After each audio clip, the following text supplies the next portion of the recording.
ईशिता नहाकर निकली ही थी कि पापा की आवाज़ आई। फिर तो मैंने आईने में देखने की भी जहमत नहीं उठाई, क्रीम मलते हुए ही नीचे आई, क्योंकि पापा से ज़रा देर भी बर्दाश्त नहीं होती। वे तो सोचते हैं कि जैसे सामने वाले के पंख लगे हुए हैं। मैं नीचे पहुंची, तब तक 3 आवाज़ें लगा चुके थे। जी पापा। बाहर शायद सुशील आया है, मैंने अभी अभी उसकी बाइक की आवाज़ सुनी है। जी कहकर मैं जाने को मुड़ी तो झल्लाए, पहले पूरी बात तो सुन लिया करो। मैं ठिठक कर वहीं खड़ी हो गई।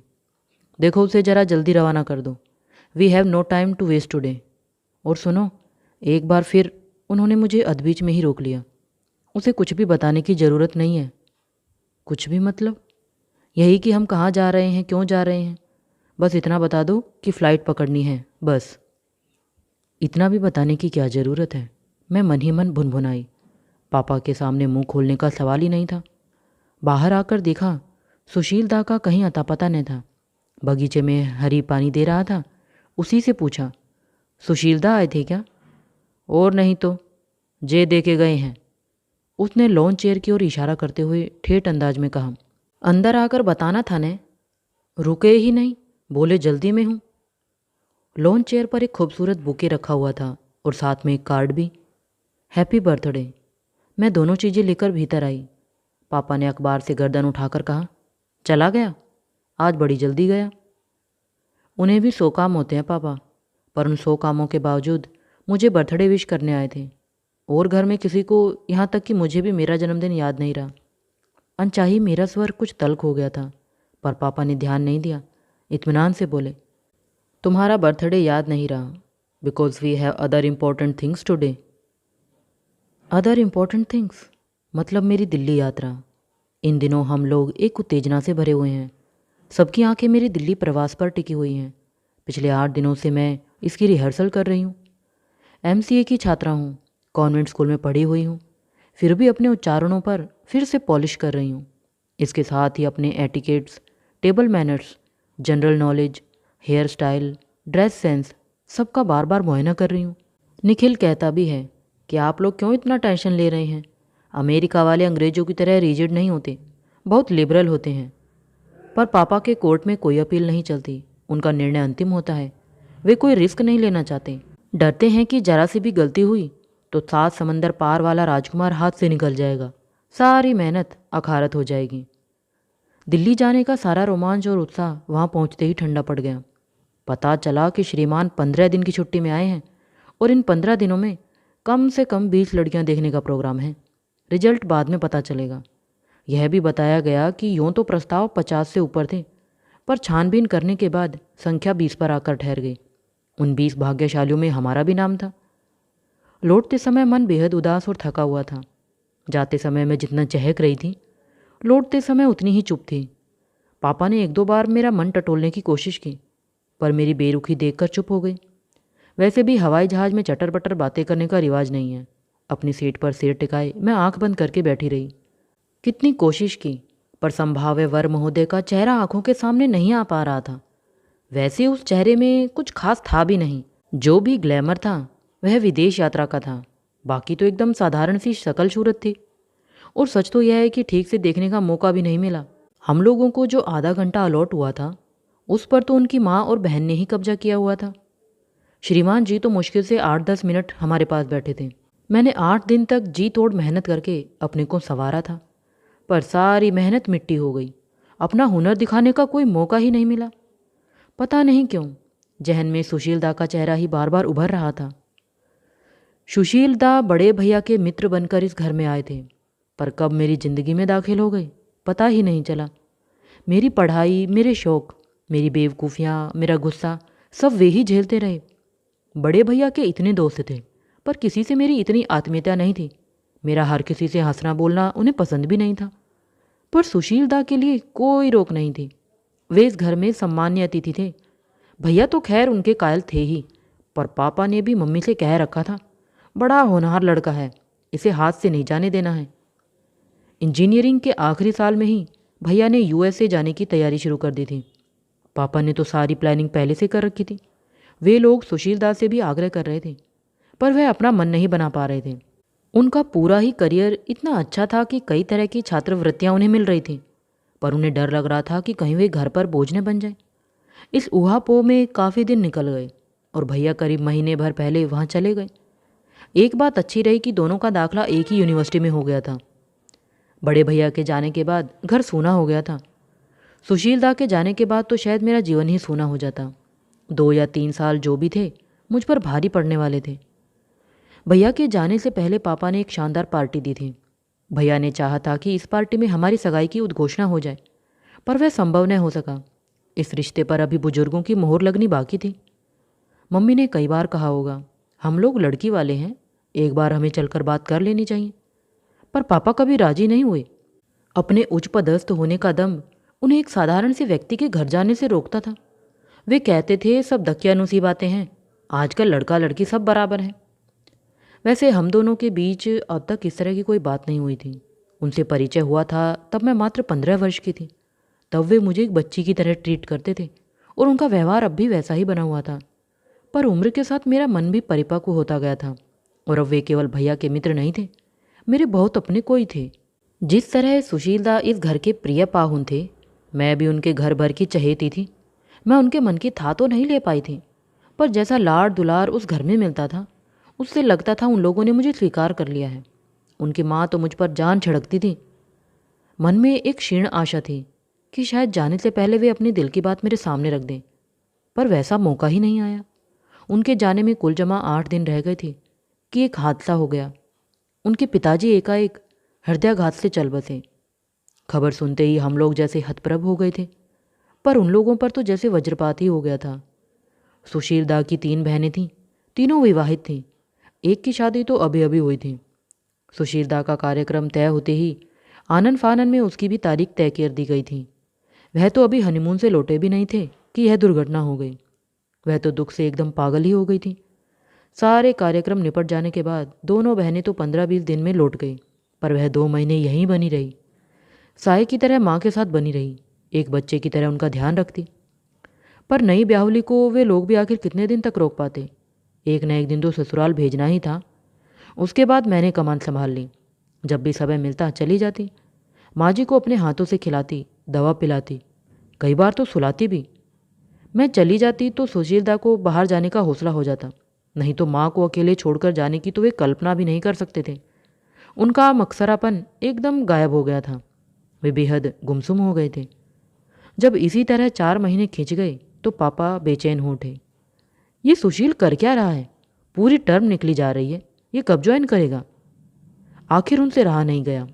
एक दिन सुशील दा मुझे छोड़ने आए थे तो उनसे पूछ ही लिया, सुशील, मेरे ख्याल से अब तुम अगले टर्म से ज्वाइन करो तो ठीक रहेगा, क्योंकि इतने दिनों बाद मेकअप करना तो बहुत मुश्किल होगा। सुशील दा धीरे से बोले, अंकल, अब मैंने जाने का इरादा एक तरह से छोड़ ही दिया है। यहीं कोई कोर्स कर लूँगा या फिर कोई जॉब ले लूँगा। पापा उन्हें देखते ही रह गए। क्यों भाई? This is a suicidal decision. कुछ फाइनेंस वगैरह की प्रॉब्लम है तो आई कैन अरेंज, लेकिन इस तरह फाइनेंस की बात नहीं अंकल, वह व्यवस्था तो बाबूजी पहले ही कर चुके थे। नई सिरे से कुछ करना होता तो प्रॉब्लम होती। फिर क्या बात है? अंकल, इस समय मेरा घर छोड़ना असंभव ही है। बाबूजी के एकदम चले जाने से माँ एकदम टूट गई है। अगर मैं अभी बाहर चला गया तो वे बिस्तर ही पकड़ लेंगी। तो इतनी सी बात के लिए तुम अपना करियर तबाह कर दोगे?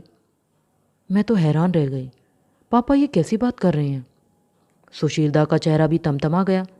बड़े ही तल्ख अंदाज में बोले, ये इतनी सी बात नहीं है अंकल, मेरी माँ की ज़िंदगी का सवाल है। पापा को भी शायद तब तक अपनी गलती का एहसास हो गया था। बोले, सॉरी, मैं शायद अपनी बात को ठीक से नहीं कह पाया। मेरा मतलब यह था कि यह कोई इतनी बड़ी समस्या नहीं है। तुम्हारी 3 बहनें हैं, वे लोग बारी बारी से माँ के पास आकर रुक सकती हैं, या वे भी बीच बीच में उन लोगों के पास जा सकती हैं। मुश्किल से 2-3 साल की बात है। फिर एक बार वहाँ जॉब लेकर तुम अच्छे से सेटल हो जाओ तो माँ को भी बुला लेना। मेरी तीनों बहनें शादीशुदा हैं सर, वे अपने घर गृहस्थी छोड़कर कितने दिन आकर रह पाएंगी? बड़ी दोनों तो जॉब में भी हैं, और माँ तो उनकी ससुराल में जाकर कभी नहीं रहेंगी, भले ही उन्हें यहाँ अकेले रहना पड़े। और वहाँ सेटल होने का तो मेरा कभी कोई इरादा ही नहीं था। लौटकर तो मुझे यहीं आना था। पढ़ाई के बाद यहीं जॉब ढूंढना था, सो अब भी ढूंढ सकता हूँ। पढ़ना चाहूँ तो यहाँ भी बहुत स्कोप है, बस विदेश का ग्लैमर नहीं है, और उस ग्लैमर का मोह तो मुझे कभी नहीं रहा। पापा उन्हें ऐसे देखते रह गए थे जैसे पहली बार देख रहे हों। उसके बाद वाले 2-4 दिन बेहद ख़राब गुजरे। मेरा मूड बेतरह उखड़ गया था। सुशील दा पर बेहद गुस्सा आ रहा था। इतना बड़ा निर्णय ले लिया और मुझसे पूछा तक नहीं। क्या सचमुच उन्हें मुझसे कोई सरोकार नहीं है? मैं ही पागल की तरह उन्हें मन दे बैठी हूँ। लग रहा था जैसे किसी ने मुझे ऊंचे पहाड़ से नीचे खाई में ढकेल दिया हो। समझ में नहीं आ रहा था कि क्या करूँ। और फिर एक दिन पापा ने मुझे अपनी स्टडी में बुलवाया और गंभीर स्वर में पूछा, Ishita, are you serious about this fellow? Which fellow? यही मिस्टर सुशील। मेरा मतलब है कि तुम्हारा अफेयर जेन्युइन है या? मेरा आहत अभिमान एकदम फुफकार उठा था। वट अफेयर पापा? He is just a friend, a family friend. बचपन से घर में आ रहे हैं इसलिए थोड़े क्लोज हैं, बस। सच कह रही हो? एब्सोल्युटली पापा। तो तुम्हारे लिए लड़का देखना शुरू करूं? मैं चाहता हूं तुम्हारा फाइनल होते होते शादी भी सेटल हो जाए, फिर मैं इत्मीनान से निखिल को देखूंगा। तुम्हारी मम्मी कह रही थी कि एक बार सुशील के लिए पूछ लो, इसलिए पूछ लिया। तुम्हें कोई इंटरेस्ट नहीं है, then it is all right. और फिर पापा ने ज़ोर शोर से वर संशोधन अभियान प्रारंभ कर दिया। शर्त एक ही थी, लड़का NRI हो, चाहे फिर वह डॉक्टर, इंजीनियर, वकील, प्रोफेसर कुछ भी हो। यह दिल्ली प्रवास इस अभियान की पहली किस्त थी। लौट कर आई तो अजीब सी मनस्थिति थी। न घर में मन लगता था, न कॉलेज जाने का मन होता था। 24 घंटे कान दिल्ली वालों के फ़ोन पर लगे हुए थे। इतनी व्यग्रता से मैंने आज तक किसी रिजल्ट की प्रतीक्षा नहीं की थी। इस बीच सुशील दा वाला बुके मेरे कमरे में अनाहत सा पड़ा रहा। एक दिन झाड़ू लगाते हुए हरी ने पूछा, जे फूल अब गंधाने लगे हैं, फेंक दें? तब मुझे उसका ध्यान आया। मैंने धीरे से कार्ड निकाल लिया और फूल जाने दिए। उस शाम पता नहीं क्या सोचकर मैं उनके घर चली गई। वे घर पर नहीं थे। इस बीच उन्हें कोई जॉब मिल गया था। माँ जी घर पर अकेली थी। मुझे देखते ही निहाल हो गई। पहले तो अंक में भरकर खूब प्यार किया, फिर शिकायत करती रही कि इतने दिनों कहाँ गायब रही। तब मुझे भान हुआ कि मैं पूरे 2 महीने बाद आ रही थी। शिकायत का दौर समाप्त होते ही बाद में वे मेरे लिए ढेर सारा नाश्ता निकाल लाई, गाजर का हलवा, मठरी और भी न जाने क्या क्या। मुझे यह देखकर अच्छा लगा कि वे फिर से पहले की तरह रसोई से जुड़ रही हैं। सच है, समय बड़े से बड़ा जख्म भी भर देता है। उसी समय सुशीलदा काम से लौटे। माँ, ये क्या गजब कर रही हो? बड़ी मुश्किल से तो उसने अपना वजन घटाया। इतना खिलाकर उसे मोटी कर दोगी तो उससे शादी कौन करेगा? चुप कर, माँ जी ने झड़का। एक दिन खाने से कोई मोटा नहीं होता और उससे शादी करने वाले बहुतेरे मिल जाएंगे, तू फिक्र मत कर। उनके स्वर से प्यार छलका पड़ रहा था। माँ, हम लोग टेरेस पर बैठते हैं, उन्होंने नाश्ते की प्लेटें उठाते हुए कहा। चाय बन जाए तो आवाज़ दे देना, बेकार ऊपर नीचे मत करना। ईशा, तुम पानी ले लो। माँ जी मुग्ध भाव से हम दोनों को ऊपर जाते देखती रही। उनका उस तरह देखना मुझे संकोच और ग्लानि से भर गया। और सुनाइए, आज इधर कैसे कृपा की? उन्होंने एक व्यंग्य उछाला। बस ऐसे ही। उस दिन आप जन्मदिन की बधाई देने आए थे और रुके भी नहीं। आपका धन्यवाद ड्यू था ने। क्या उस दिन मेरा रुकना ठीक होता? मैं कुछ नहीं बोली। मैं तो हमेशा की तरह बिंदास चला आया था, घंटी भी नहीं बजाई थी। पर्दे की ओट से मैंने अंकल की बात सुन ली थी, फिर रुकना बेमानी लगा। दरअसल हम लोग जरा जल्दी में थे, फ्लाइट पकड़नी थी। यह बात मुझसे कही जाती तो मैं बुरा थोड़ी मानता। पापा इस बात को पब्लिक नहीं करना चाहते थे। मुझसे कहने से बात पब्लिक हो जाती है। अब तो यह पूछने में भी डर लगेगा कि उस दिन कहाँ जा रही थी। आपसे क्या छिपाना है, दिल्ली का एक प्रपोजल था, उसी सिलसिले में जा रहे थे। फिर बात बनी? रिजल्ट का इंतज़ार है। 15 दिन में 20 लड़कियां देखने का प्लान था। निर्णय उसके बाद ही लिया जाएगा। ईशा, तुम्हें यह सब अपमानजनक नहीं लगता? और उपाय भी क्या है? कुछ पाने के लिए कुछ खोना भी पड़ता है। अपना आत्मसम्मान भी, अस्मिता भी। हाँ, आत्मसम्मान भी। सपना जितना बड़ा होता है कीमत भी उतनी ही बड़ी चुकानी पड़ती है। और मैं सोचता था कि तुम्हारा सपना मैं हूँ। कितना बेवकूफ़ था मैं। बाप रे, इस आदमी का अहंकार तो आकाश छूने लगा है। यह नहीं कहते बना कि ईशा तुम मेरा सपना हो, खुद मेरा सपना बनने को बेताब है। आप भी मेरा सपना बन सकते थे सुशीलदा, पर क्या करूं, आपने तो आकाश में उड़ना छोड़कर ज़मीन पर रेंगना शुरू कर दिया है। ईशा, क्या तुम्हारे लिए मेरा यूएस से जाना इतना महत्वपूर्ण था? मेरा अपना वजूद कुछ नहीं, तुम्हारे लिए अमेरिका ही सब कुछ है। मान लो यह निर्णय मैं शादी के बाद लेता तो क्या तुम मुझे छोड़ देती? शादी? और तुमसे? हम्म। मैंने कहा और अधखाई प्लेट यूं ही छोड़कर दनदनाती हुई नीचे उतर आई। चाय के कप हाथ में लिए माँ जी रसोई से बाहर निकल रही थी। वे मुझे आवाज़ देती इससे पहले मैं बाहर निकल गई। इसके बाद महीनों हमारी मुलाकात नहीं हुई। न वे इधर आए न मैंने उनके घर का रुख किया। इस बीच हमारा खोजी अभियान जोरों पर था। स्वीकृति और अस्वीकृति का दौर चल रहा था। कुछ पात्र मुझे नहीं जचते थे, कुछ को मैं पसंद नहीं आती थी, तो कुछ को पापा रिजेक्ट कर देते थे। बड़ी मुश्किल से एक जगह सबकी सहमति से बात तय हुई। बड़े भैया की छुट्टी आदि की सुविधा देखकर तारीख तय करने की सोच ही रहे थे कि एक अंधड़ सा आया। 11 सितंबर का प्रलय आया और उसके बाद मंदी का एक दौर चला। सैकड़ों इंजीनियर बेरंग वापस भेज दिए गए। मेरे दुर्भाग्य से इन साहब का नाम भी उस सूची में था। वैसे यहाँ आते ही उन्हें चेन्नई में अच्छी नौकरी मिल गई, पर अगर यहाँ वालों से ही करनी थी तो सुशील दा क्या बुरे थे? हम लोगों ने वह रिश्ता खारिज ही कर दिया। इस रिश्ते के खारिज होने के बाद से घर में एक मायूसी सी छा गई थी। मुझे तो यह सोचकर ऊब हो रही थी कि सब कुछ अब नए सिरे से शुरू करना होगा। पापा का उत्साह भी कुछ ठंडा पड़ गया था। कहाँ तो एमसीए करते करते ही मेरी शादी हो जाने की बात थी, अब पास करके भी 6 महीने हो चले थे और मैं अनब्याही बैठी थी। वक्त काटने के लिए मैंने इन दिनों एक कंप्यूटर क्लास में पढ़ाना शुरू कर दिया। एक दिन शाम को वहाँ से लौटी तो ड्राइंग रूम में पाँव देते ही चौंक पड़ी। सुशील दा की दोनों बहनें वहाँ बैठी थीं।